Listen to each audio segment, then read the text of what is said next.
Olá para todos vocês que estão comigo live, bem-vindos! Hoje nós vamos falar sobre as raízes espirituais dos traumas. Nós temos conversado muito lá no meu Instagram, jaque.orse, sobre raízes espirituais dos problemas. E hoje eu quero primeiro agradecer a Carol, que está aqui, Carolina, que vai ser a nossa tradutora. Carol, obrigada por tu estar aqui servindo a essa comunidade. Já somos parceiras em vários projetos, né, Carol? E hoje nós temos uma convidada especial, que é a Su Mir. A Su é uma conselheira profissional, ela tem agido por vários anos como ministra, como muitas vezes uma líder, uma pastora, e ela tem trabalhado com vidas em grande fragmentação, dedicação, consagração espiritual, pessoas que têm vivido traumas tão profundos que afeta o espírito. Então, nessa noite, nada menos, nada mais, vamos iniciar essa série de entrevistas com essa mulher de Deus, uma pessoa que tem servido a tantas vidas. Eu vou dizer que eu já recebi ministração da Su esse ano. Ela ministrou a minha vida através do método ROF que a gente tem ensinado, e tem sido incrível poder ver através dela, através do que ela tem ensinado para tantos ministros, como encontrar as raízes dos traumas. Então, eu vou dizer bem-vinda a nossa entrevista hoje, Su. Obrigada, estou tão animada por estar aqui. Obrigada por me convidar, Jaque. Su, eu já vou iniciar fazendo a pergunta que não quer calar. Como é que qual é a conexão entre traumas e raízes espirituais? Uma grande conexão. Muitas vezes, quando há um trauma profundo, um espírito demoníaco estará ligado a esse trauma. Essa pode ser uma forma do inimigo prender uma pessoa. É como se o inimigo não pudesse impedir você de ser salvo e entregar sua vida a Jesus. Mas ele pode causar traumas em sua vida, como uma criança que ficará impedida de seguir em seu destino. Então, deixe-me te dar um exemplo. Supondo que algo aconteceu com você na idade de 4 ou 5 anos, e isso colocou um medo profundo dentro de você. Então, mais tarde na sua vida, quando você está tentando fazer algo novo, se essa emoção de medo surgir do jeito que aconteceu quando você era criança, isso vai parar você de seguir. Você vai ficar com muito medo, e isso pode ser uma raiz espiritual ligada ao trauma. Tenho certeza que muitos de vocês que estão ouvindo tiveram algo que aconteceu com vocês quando eram crianças, e talvez isso tenha criado algum tipo de resposta emocional dentro de você. Se esse trauma não foi curado, e essa resposta espiritual ainda estiver aí, você sabe por experiência própria que isso te impede de prosseguir e somente Jesus pode te curar. Muitas vezes, quando o trauma é curado, aquele demônio espiritual vai pegar e ir embora. E é por isso que Jesus disse que nós libertamos os cativos. Mas ele também disse que veio para curar os corações partidos. As duas coisas vão juntas. Su, e qual os níveis de trauma? Tu deu um exemplo de algo que qualquer pessoa pode ter experimentado, mas existem níveis. Eles podem variar muito, como diferentes níveis de intensidade, alguns muito profundos e outros muito menores. Todos temos as coisas menores e alguns de nós tiveram coisas moderadas, coisas intermediárias que apenas nos pararam. Mas alguns de nós tiveram traumas tão profundos que estão enterrados em nosso subconsciente. E é do nosso subconsciente que 80% das nossas decisões são tomadas. No nosso subconsciente existem coisas que apenas empurramos para lá, não lidamos com elas, porque há muita dor para processarmos quando somos crianças. Deixa eu te dar um exemplo do que eu estou falando. Um casal vem até mim para aconselhar e ministrar, um marido e mulher, esposo e esposa. A maneira como eu faço a ministração para casais é juntá-los e depois separá-los e trabalhar com a esposa em um dia e o marido no outro. Então, eu conversei e entrevistei o marido primeiro e depois a esposa veio. E a esposa me perguntou assim: meu marido te contou que ele atirou no primo dele quando ele tinha 12 anos e que esse primo morreu nesse acidente enquanto eles estavam caçando? Eu disse: não, ele nunca mencionou sobre isso. Então eu perguntei para ela se estava tudo bem, se eu questionasse ele sobre isso na próxima vez que eu visse. E ela disse que sim, porque ela sabia que isso era um grande problema no casamento deles. Então, quando ele veio no dia seguinte, eu perguntei a ele sobre isso, ele disse: ah, eu esqueci totalmente. E eu pensei: como você pode esquecer que você atirou no seu primo quando você tinha 12 anos? Mas o que aconteceu com ele foi que ele pegou aquela parte do coração e enterrou em uma parte do cérebro ou da mente, seja o que for. Ele fechou a porta e continuou com a sua vida. Mas o problema é que nós podemos colocar a memória de lado, mas não podemos matar a emoção. Então, era como se ele fosse ainda aquele menino de 12 anos que estivesse congelado no tempo. E o resto dele continuou se desenvolvendo e crescendo. Mas quando ele se deparava com uma situação em sua vida adulta que ele tinha a mesma emoção daquele garoto de 12 anos, ele automaticamente agia como se tivesse 12 anos, mesmo estando na casa dos 30. Eu chamo isso de uma parte de uma pessoa, um fragmento. Uau! Sabe que isso me lembrou, Su, de uma moça que eu fiz uma análise da situação dela essa semana, que por muito tempo ela deixou o abuso sexual apagado, não lembrando, e quando ela teve que fazer algo para a escola da filha, e ela não queria fazer, tudo voltou, porque foi o mesmo sentimento do abuso.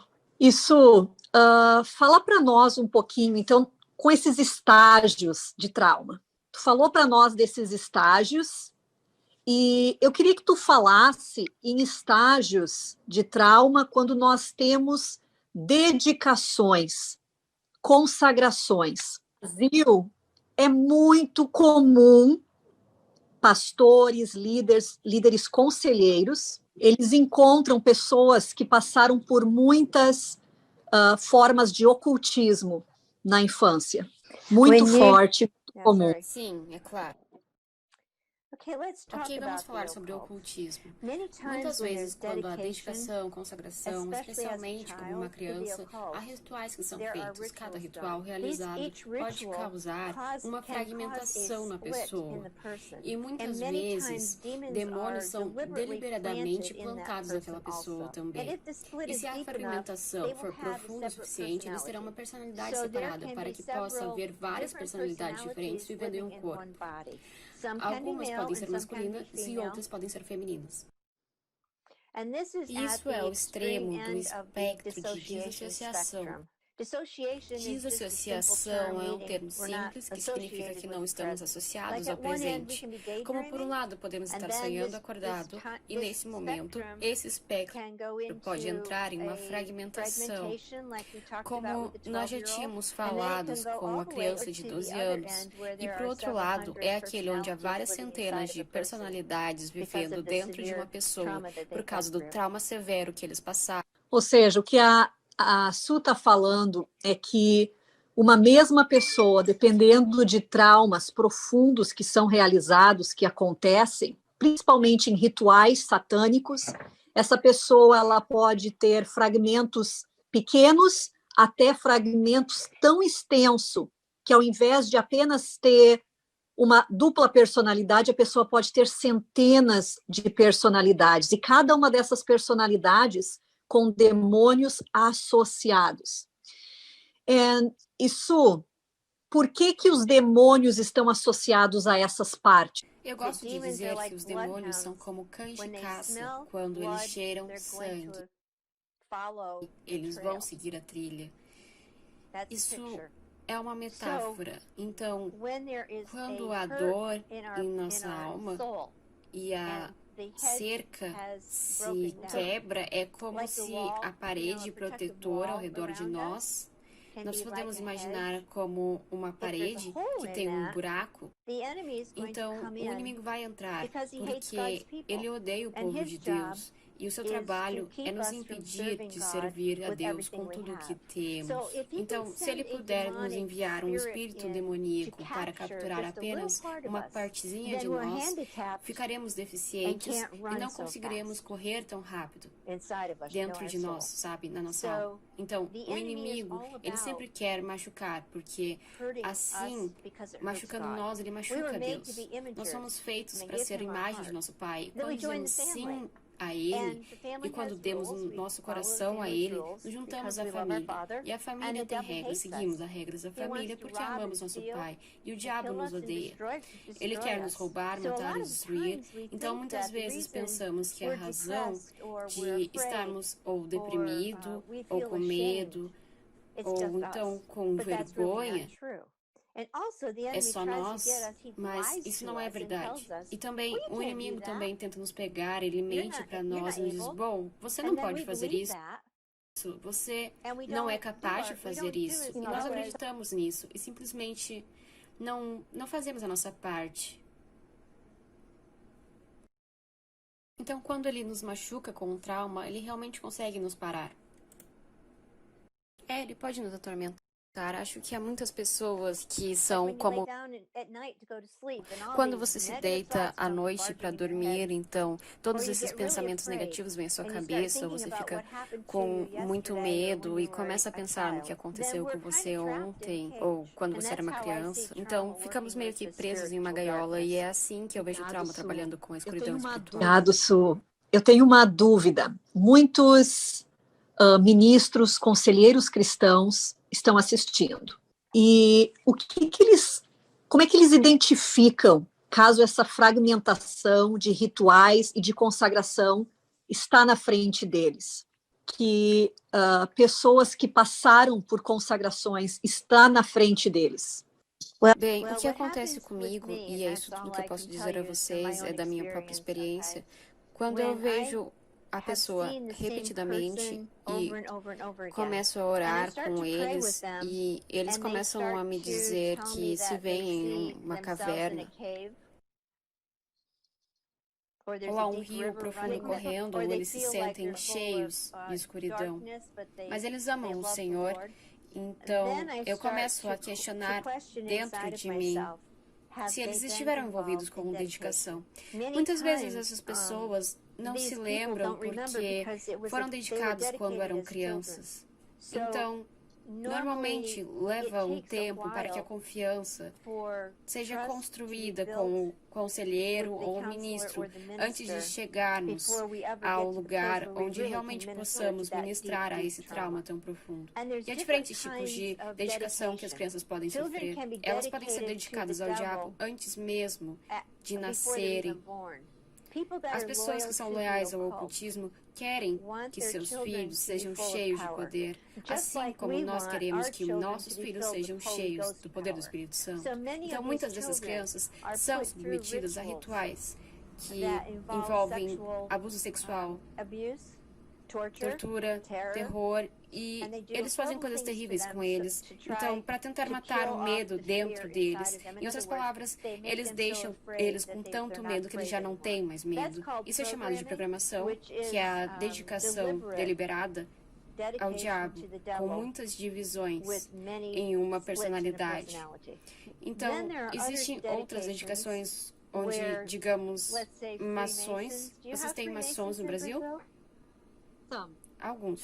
Então, às vezes eles dizem juramentos diferentes, ou podem dizer juramentos diferentes, onde eles dizem que se o juramento for quebrado, então coisas ruins acontecerão aos meus descendentes. Na maçonaria, né? Muitas vezes tem muitos votos de consagração, e caso eles quebrem algum desses votos de consagração, algo vai vir sobre a sua descendência. Então, isso explica essa sua pergunta? Tem mais alguma coisa que você queira saber? Com certeza, Su, é incrível. E a profundidade, né? Aqui nós estamos tocando, pessoal, em profundidades cada vez maiores, né, de traumas, de dedicações, consagrações, e eu trouxe a Su com esse objetivo, porque a Su tem muitas experiências com pessoas, com várias personalidades, onde ela trabalha por anos com pessoas, para trazer esse conhecimento para nós, e talvez assim ampliar o nosso entendimento das forças espirituais conectadas com traumas e circunstâncias da nossa vida. E eu tenho mais uma pergunta para ti, Su. O que tu diria para conselheiros cristãos que estão trabalhando com pessoas que não são cristãs? O que fazer? Para mim, acho muito difícil, porque minha opinião é que, sem a ajuda do Senhor, não há uma cura real para eles. A melhor abordagem provavelmente é apenas ser capaz de identificar as mentiras em que a pessoa acredita e ajudá-la a escrever algumas verdades para essas mentiras que acreditam. Se houver algum trauma profundo em alguém assim, muitas vezes essas pessoas vão deixar você orar por eles, mesmo que eles não acreditem. E para mim, o melhor desafio é vê-los vir ao Messias, a Jesus. Então, eu não tenho muita experiência em trabalhar com não cristãos, porque as pessoas que geralmente vêm a mim já são crentes. Embora teve um homem que veio, eu vou lhe contar sobre ele. Então, ele foi enviado a mim pelo seu empregador. Ele não acreditava em Jesus, ele nem tinha certeza se acreditava em Deus, e ele tinha muitos problemas de vida, muitos desafios que estavam acontecendo em sua vida. Então, ele estava me dizendo que seu avô e seu pai eram maçons. Então, eu senti que o Senhor estava dizendo para levá-lo através de uma oração para quebrar algumas das promessas que eles fizeram. Então, enquanto estávamos orando, de repente ele começa a sentir que não consegue respirar. É como se tivesse uma mão no pescoço dele, mas ninguém estava lá. Então, eu continuei orando e aquela mão ficou cada vez mais apertada. Então eu disse, ei, eu sei uma maneira de sair disso. E eu dei a ele a mensagem do Evangelho de Jesus, o quanto ele o amava, e perguntei a ele, você quer orar e dar a sua vida a Jesus? Ele disse, sim, por favor. E ele fez isso e o demônio saiu. Então, naquela noite, ele vai para a cama e esse espírito o visita e o acorda durante a noite. E ele se senta na cama e ele disse, sai daqui no nome de Jesus. E o demônio foi embora e nunca mais me incomodou. Então, é assim que eu faria. Esse é o conselho que eu dou. Se você está trabalhando com alguém que não conhece o Senhor, o objetivo é sempre apresentá-los ao Senhor. Mas você sabe que sinais e maravilhas vão sempre fazer isso. Então eu quero dizer aos ministros que estão trabalhando com pessoas e conselheiros também, que quanto mais cheios de Deus nós somos, mais seremos capazes de ajudar o seu povo e ajudar as pessoas que não conhecem realmente a conhecê-lo de verdade. Então, faça isso. São sinais e maravilhas que deveriam estar seguindo com a nossa pregação. É tudo sobre isso. Que banquete. Que banquete. Muito, muito, muito bom. Mas eu tenho mais perguntas, obviamente. Quero aproveitar tudo que tu tem para nos passar. Su, o que acontece é que muitos ministros, conselheiros cristãos, eles não têm ferramentas, eles não se sentem capacitados para lidar com esse grau de situação. O que tu sugere? Porque toda vez que alguém entra pela porta com algo que eu não sei o que fazer de alguma forma, eu sei que o Senhor vai me dar as palavras para usar com essa pessoa. Pois todos nós estamos aprendendo, e à medida que vamos aprendendo, vamos obtendo ferramentas para o nosso centro de ferramentas. Então precisamos lembrar que, ou eu preciso me lembrar que todos nós, o tempo todo, não somos nós que fazemos a cura, mas o Espírito Santo que cura, e ele vai falar conosco, porque ele quer aquela pessoa curada mais do que nós queremos que ela seja curada. E a maioria de nós está melhor equipada do que nós nos damos crédito, porque não temos que consertar ninguém, não podemos, apenas Deus pode fazer isso. Mas seguindo com alguém, caminhando com alguém no seu processo de cura, é incrível. Então, todos nós nos deparamos com situações que não temos ideias do que estamos fazendo. E muitas vezes estamos vendo essa pessoa novamente dentro de uma semana. Então, isso nos dá uma semana para orar, nos dá uma semana para buscar conhecimento e nos dá uma semana para ligar para Jack e dizer: oi, eu não sei o que eu estou fazendo aqui, você pode me ajudar? E eu não vou fingir que não teve pessoas saindo pela porta, que eu gostaria de ter sabido como ajudá-las. Então, bom, talvez elas voltem e me digam desse sonho que eles tiveram, um incrível sonho que apenas cuidou do problema, e eu direi: obrigada, Jesus. Então, eu quero encorajá-lo a continuar caminhando um passo de cada vez. E assim, você estará curando uma vida de cada vez. Isso para terminar, uma das coisas particularmente para mim, que tem me auxiliado, e eu não consigo ver hoje trabalhar raízes espirituais, é sem o método do ROF. O que para ti esse método significa na tua prática? O Ministério Restaurando os Fundamentos é um bom manual de ferramentas e vai te ajudar a entender como nossas gerações anteriores afetaram nossas vidas. Vai ajudar você a ajudar pessoas a entender como as palavras delas e as palavras que foram faladas contra elas os afetam. Isso ajudará você a entender a diferença entre uma promessa que fazemos a nós mesmos e um julgamento que fazemos contra outra pessoa, e como as trevas profundas e demônios estão associados a essas coisas. E como isso afeta a vida de cada um. E também sobre mentiras que acreditamos, ou as meias-verdades, as crenças ímpias que todos temos, elas sempre são meia-verdades e meias-mentiras, ou seja, realmente são mentiras. Então, você também entenderá e aprenderá como convidar o Senhor a entrar nessas memórias de trauma e ajudar a pessoa através de uma experiência espiritual dessa memória traumática e caminhar com eles através dessa experiência espiritual totalmente sobrenatural de Deus. E todas essas coisas juntas produzem uma vida transformada, e é fácil e é simples. Isso se mostrou muito eficaz e milhares de vidas foram mudadas dramaticamente para os ministrados de vários lugares. Tudo isso pode ser feito em alguns minutos no altar mesmo, se você souber como e for treinado dentro dos princípios. Por exemplo, as pessoas que vêm ao altar para orar geralmente estão chorando, então a dor já está lá. Então você pode pedir a eles que orem, algo assim: Senhor, você pode mostrar a eles onde essa dor começou, e como essa dor já está bem ali, eles terão essa memória imediatamente, e você pode apenas pedir que eles convidem o Senhor para estar lá com eles. E geralmente eles verão o Senhor, e você pode caminhar com eles através dessa cura interior, e não leva muito tempo, 1 minuto ou 2, e isso muda, transforma a vida de uma pessoa e economiza uma visita ao escritório mais tarde com essa mesma pessoa. Em muitas palavras, eles não precisam voltar para a igreja ou para o ministro mais tarde essa semana. Você sabe que o trabalho está feito ali mesmo. Espero que isso faça sentido. Beleza. Su, muito obrigada. Muito obrigada, Su, pela tua vida, pelo teu conhecimento, por dividir conosco.